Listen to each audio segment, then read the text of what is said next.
come in, and what does that mean? So, okay, the issue of the Fifth Amendment is aside. It's about testimonial stuff, and I think your question is, do I have to help them and explain to them I have separate accounts or that sort of thing? No one can make you answer questions except for a judge. You have to use your discretion to some extent about whether to answer or help and whether you think it will help you in the moment.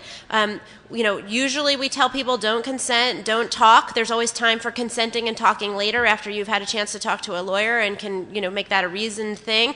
But there may be times where you think that that's different. Like, for example, they're going to search your laptop and it's got somebody else's account on it, and you want to let them know so that they know they've got to steer clear of that information. Because even if they have something having to do with you, maybe they don't have probable cause or any excuse to look at that other stuff. And that's just like a judgment call. So if you're going to be putting yourself in that kind of situation, you want advance advice, it's a good thing to talk to lawyers ahead of time.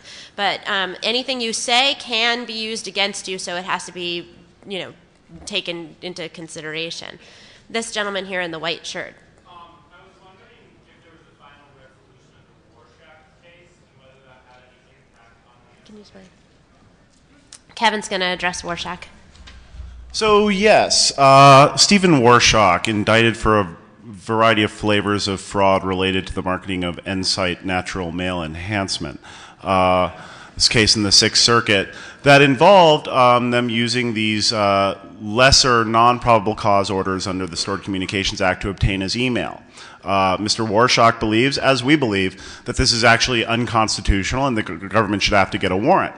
And we got a great decision from the Sixth Circuit in Mr. Rorschach's civil case against the government regarding his email seizures. Unfortunately, the Sixth Circuit, finding that we were right, that the Fourth Amendment required a warrant, and that to the extent the SCA didn't require a warrant, it was unconstitutional.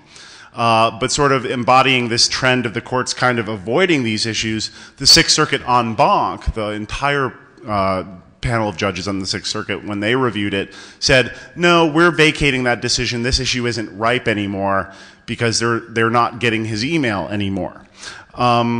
The issue has come back around now that Mr. Rorschach has been convicted in his criminal case.